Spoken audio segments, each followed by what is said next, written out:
What up, though, and welcome to Rio's Reaction. Now, I got on this motherfucking shirt right here, Los Angeles, California. I got this on for one reason. I'm fucking with this boy Ice T today. So, like I like to do, I like to introduce or reintroduce motherfuckers who people might not know they used to be fucking rappers. Usually I do a dope ass MC, like a Common Sense or LL Cool J or Ice Cube. But today, I'm doing a nigga who he wasn't no dope ass MC, but he was a motherfucking pioneer in hip hop, especially on the West Coast. This nigga is Ice T, yo. I think this nigga on CSI now. And last thing I saw or heard, this motherfucker had been on CSI like 15 some years, whatever one of them shows is on. So this motherfucker, like, people literally grew up with him only knowing this motherfucker on TV. They don't know about songs like when that motherfucker almost went to jail for making songs like Cop Killer and shit like that. But this the boy Ice T, man. I'm gonna say this had to come out around '86, yo, straight up, cause I was in elementary school, I think, when this shit came. I don't wait. I don't know, dog. It's old as a motherfucker. And this nigga was in Breaking. That definitely came out around like '84. So I'm thinking this probably did come out around '86. All I know is that I saw this motherfucking cassette tape, yo. It was when we had the fucking the party store downtown. And all I saw was the fucking girl, dog. I'm gonna be straight up. Look at this chick, dog. Just imagine being like somewhere between 10 and 13 years old, being a nigga from Detroit. Looking at this chick. Not only is she banging, she ain't got no fucking clothes on. And then she got that big ass medallion hanging around her neck with a gun. This nigga got on a Kango, the Fila suit. And I'ma say that's probably either a Gucci watch or I can't think of them other watches that motherfuckers used to wear with just the one fucking thing in the middle. But I remember that shit anyway. So this shit was just the imagery of this shit was like fucking like overwhelming. Like a nigga had to get that shit. That shit just looked dope as fuck. The nigga name was fucking garbage. Nigga named Ice T. But then, if you get into like the LA gang culture or the street culture in LA, them niggas had some bugged out ass names. So Ice T was fucking normal than a motherfucker in LA. So, anyways, this is 6 in the morning, yo. This is the first song I ever heard from Ice T. Um, and this shit is just fucking fire, though. Yo, I'm just gonna forewarn niggas. This nigga had a hell of a day, dog. This is a this is a hell of a day. So here we go. Shout out to Ice T, aka Tracy. I think that's that motherfucking name. Here we go. 6 in the morning, police at my door. Fresh Adidas squeaking across the bathroom floor. Out my back window, I take my escape. Didn't even get a chance to grab my old school tape. Mad with no music, but happy 'cause free. And the streets to a player is a place to be. Got a knot in my pocket weighing at least a grand. Gold on my neck, my pistol's close in hand. That nigga say a street full of players the place to be. So they kick in this motherfucking dough. That nigga had just enough time to get some clothes on and grab his money. He got the fuck out the dough. Police at my door. Fresh Adidas Okay. squeak across the bathroom floor. Out my back window, I take my escape. Didn't even get a chance to grab my old school tape. Mad with no music, but happy 'cause free. And the streets to a player is the place to be. Got a knot in my pocket weighing at least a grand. Gold on my neck, my pistol's close in hand. I'm a self-made monster of the city streets. Remotely controlled by hard hip-hop beats. But just living in the city is a serious task. Didn't know what the cops wanted, didn't have time to ask. Customary old school hip hop or old school rappers, I should say. This nigga's so fucking vivid with his descriptions, yo. We know what time the police came, obviously. We know what the nigga was wearing.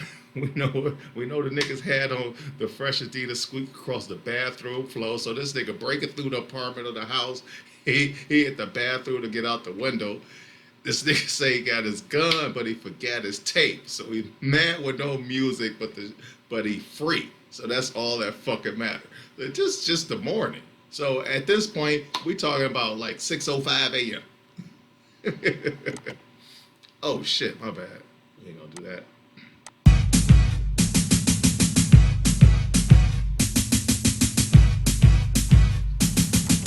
Hold up, before I go any further, let me not disrespect this nigga in the background, yo. So this black ass nigga with them big ass pink lips and that white fucking sweatsuit on, that's the boy Evil D. That's Ice T's DJ. I don't know what else he did. I don't know if he was ever on any other albums. I don't know if he was like production behind the scene.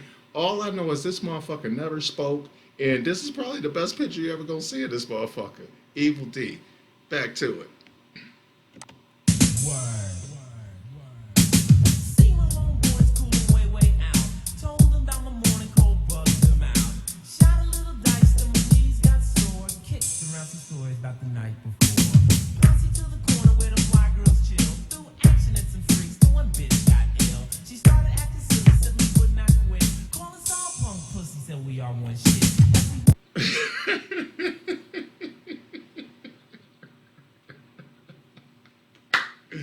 So at, so after my nigga made his escape, he went back to the hood, obviously.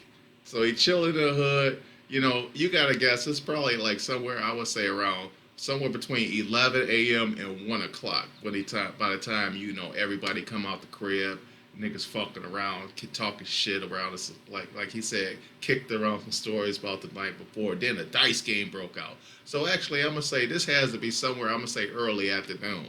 And as usual, they probably finished the first round of drinks. Niggas got to go up to the store. They got to get papers. They got to get back then they ain't had blunts, so they had to go get papers. They had to go get some drink, some brews, whatever the fuck, some chips. So anyway, these niggas go to the store, and all the way to the store, they see some bitches. Of course, these niggas gonna holler. This nigga's a hustler. Look how he dressed. So they start hollering at the bitches. They probably getting a good ass vibe from the chicks, but it's always fucking one, yo. She either gonna be fat, ugly, or got a boyfriend and cock blocking like a motherfucker. So this bitch got ill. They got ill back. She called them all punk pussy. Said they all wouldn't shit and they had to beat the bitch down in the goddamn streets. I told you my nigga was having a hell of a day. You gotta think it's only like mid-afternoon right now. What's gonna happen around dinner time? Let's see. Walked over to her, hoe continued to speak. So we beat the bitch down in the goddamn street. But just living in the city is a serious task. Bitch didn't know it, hit her, didn't have time to ask. Yo, straight up, he said just living in the city was a serious task. If this came out around 86, I just saw somebody, a group of gay members say that the wildest time or the time of the most homicides in LA was like between like 80 and like 94 or some shit like that. So he ain't bullshitting.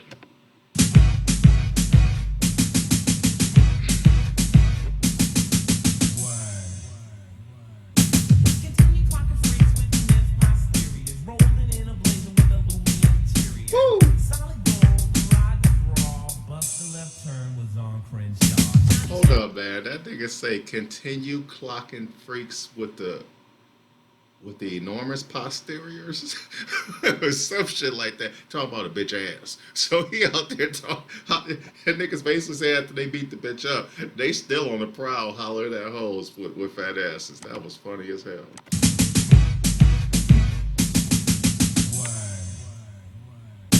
Continue clocking freaks with the men's posteriors. Rolling Immense in a blazer with a posteriors. Louis interior.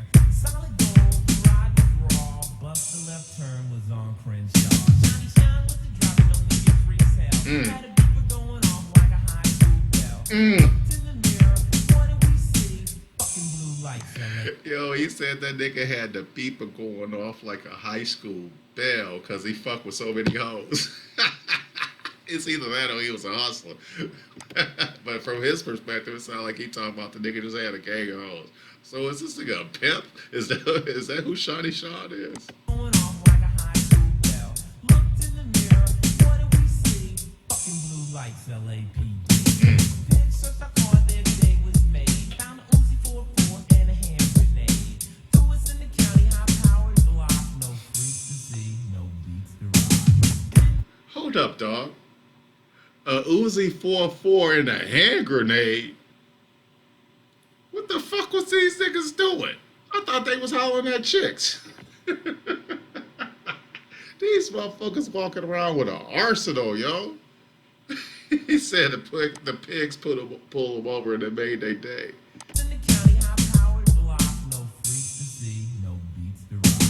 Didn't want trouble, but the shit must fly. Squabble with the sucker, shanked him in the eye. But just living in the county is a serious task. Nigga didn't know what happened, didn't have time to ask. Damn, so many gems on here, yo. So the nigga say, soon as he got to jail, like soon as he walked in that bitch, he had to fight.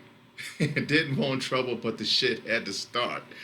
And like I said before, this is the height of the fucking gang wars, yo. Like gang banging was at its all-time apex around this time. And this motherfucker, if he was in a county jail, 4,800. They had to make a whole new fucking module for the Crips because the Crips was running through everything up in that bitch.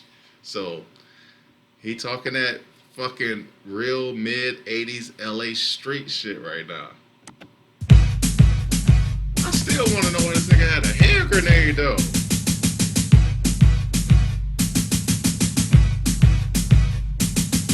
Back on the streets after 5 in the deuce. 7 years. That nigga say he got 5 in a deuce. But you did have a hand grenade, motherfucker, so 7 years might be easy. So this nigga been locked up 7 years. All right. Back on the streets after 5 in the deuce. 7 years later, but still had to choose. My homeboy G put me up on the track. Told me he's rolling villain, BJ's got the sack. Bruce is a giant that sees clocking dough. Bebop's a pimp, my old freaks I hold. Okay. So let's say he was trying to do this based off of some real life shit, right? So if this is 86, he did 7 years, so he went in around 79, 80, let's say. You know. So basically what he talking about is coming out of jail after 7 years, and the first thing his nigga did was take him to the strip where they serving. So they already got the setup. He talking about one nigga got to work, the other nigga got this, the other nigga got that. So it sounded like he got released, like right in the middle of the crack era. I heard Big U talk about that. That sees clocking dough. Bebop's a pimp, my old freaks I hold. Damn! Batarangs rolling, rocks are the thing. Goddamn, so many stops. The battle round. That was a fucking real thing in LA.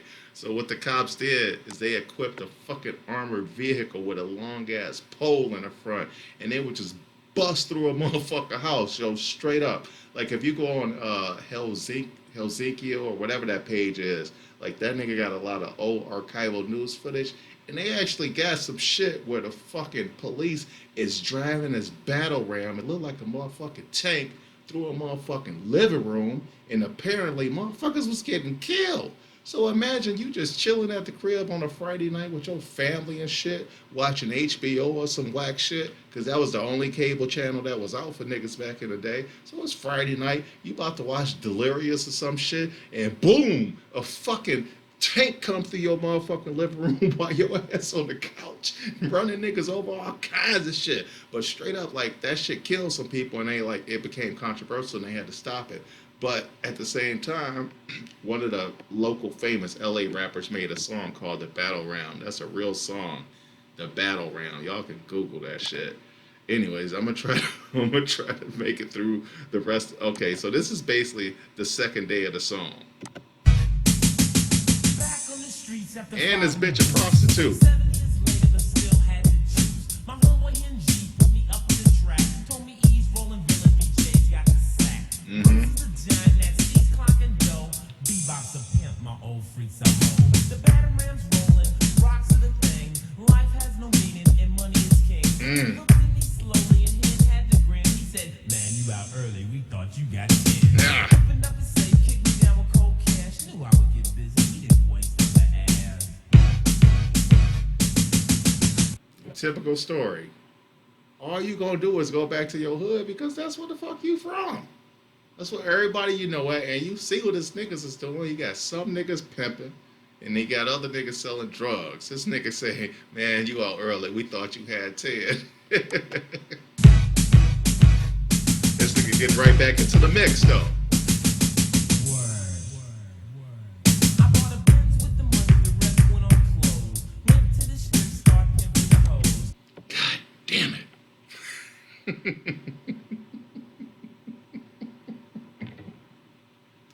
So much for rehabilitation. That nigga got his money. He said the money went, he said he bought a Benz and the rest went on clothes. That's some typical nigga shit. It's so typical of niggas that fucking Cash Money and Baby made a whole fucking song about it, nigga hood rich. Got a new E-Class and a quarter tank of gas, nigga. But that's okay. This nigga got a Benz and clothes and went to the strip and started pimping the hoes. This nigga. My hair grew long on my Hold up. 70s. I bought a Benz with the money, the rest went on clothes. Went to the strip, start pimping the hoes. Yeah. My hair grew long on my 70th day. When I got it done on my shoulders and neck. Hard from the joint, but flew out of my heart. I didn't want trouble, but the shit had to start. Mm-hmm. Out with my crew, some punks got loud. Shotgun blast echoed through the crowd. 6 punks hit, 2 punks died. All casualties were applied to their side. Human lives at the past, just a talk of money trash. We didn't know who they were, no one had time to ask. It ain't a dull moment with this motherfucker around.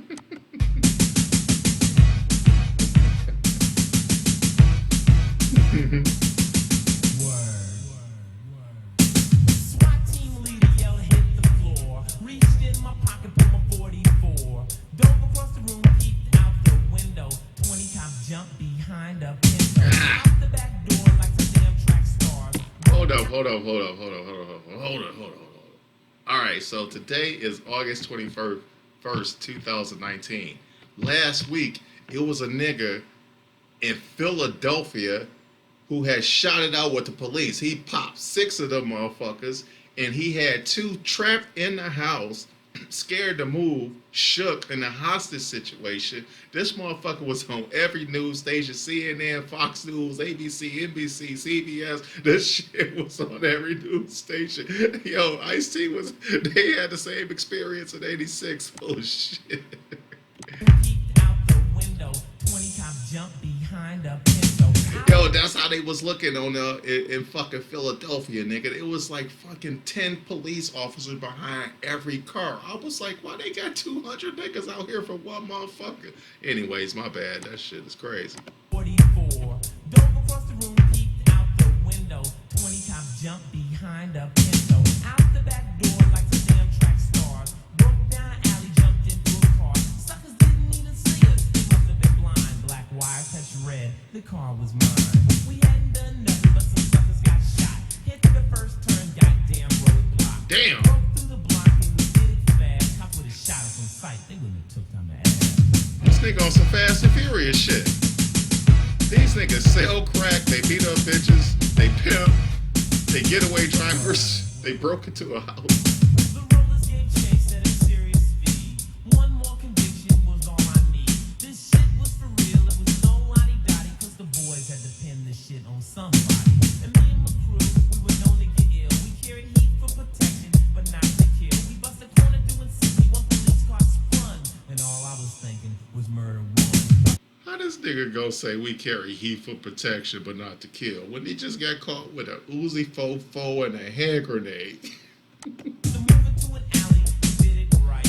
And me and my crew were going into the night. Okay. Broke to my old ladies who threw me a bag. She didn't even know what happened, didn't care, didn't. So this nigga dipped off in the alley, in the dark alley, and got away. These motherfuckers, this nigga had some hell of a day. We made love like crazy on top of the sheets. This girlie was my worldly, a natural freak. She ran her tongue over each and every part of me. Then she rocked my Amadeus while I watched TV. A technician with a mission, that's what she was. If there had been a crowd, she would have gotten applause. The girl did everything on earth for me that could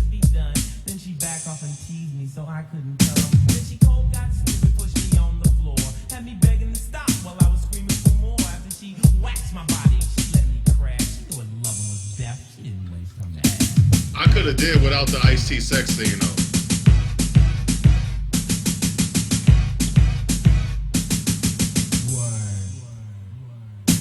Up the next morning, feeling good as hell. Sleeping with a girl, is your beats to sell. Hit the boulevard in my AMG. Hoes First of all, how you just go wake up like it's a regular day after the shit that happened to you yesterday? That tells you the kind of shit that was going on in LA back there. Read Two Pretty Kitty book.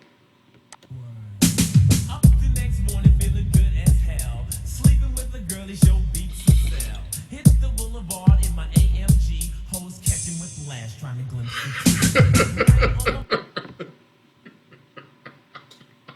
This is the most stops ever. I'm bad, man. This motherfucker's killing.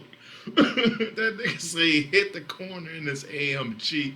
Hoes catching whiplash trying to glimpse the T. Nigga, that's an ill ass bar. That's a pep shit.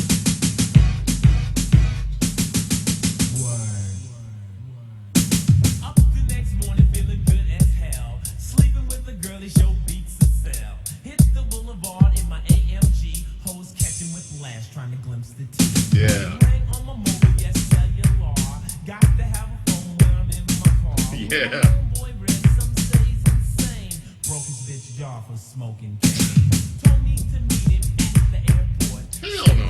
Dale said he just left court. Caught the first thing smoking in a serious dash. Didn't know where we were going, didn't care, didn't ask. All right. Anybody know anything about LA gangs in the 80s? The streets was so motherfucking hot. The competition for the turf, bodies dropping, it was just hot, hot, hot in the city, nigga. So what niggas started doing, and from what I'm understanding now, Santana Block, what they started doing was taking their work OT out of town to places like Kansas and Oklahoma and fucking Little Rock, Arkansas. Hence, banging in Little Rock. Watch that shit on HBO. Them some wild country ass niggas. But anyways, so he said he met his man. His man said, yo, I'm on a run, yo. And my nigga T, after that day he just had the day before, I don't blame his ass for getting out of town either. So he said they jumped on the first thing smoking. He ain't even know where they was going. Like, fuck it, yo. But yeah, niggas was getting out of town with that working from LA back in the day. Thing smoking in a serious dash. Didn't know where we were going, didn't care, didn't This song gotta be over. 6 minutes of rapping so far.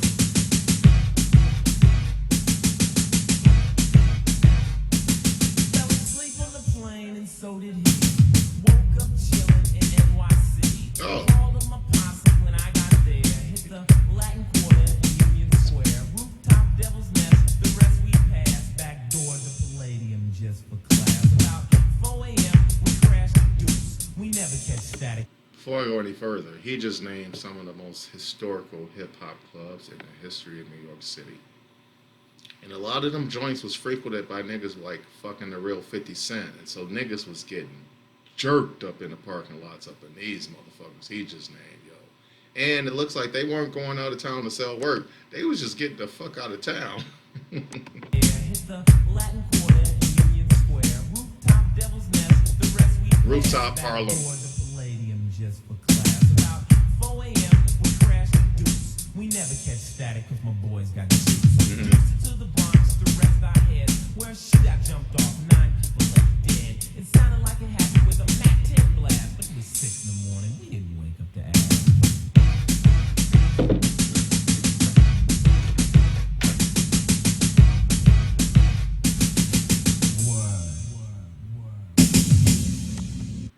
You can't take this nigga nowhere.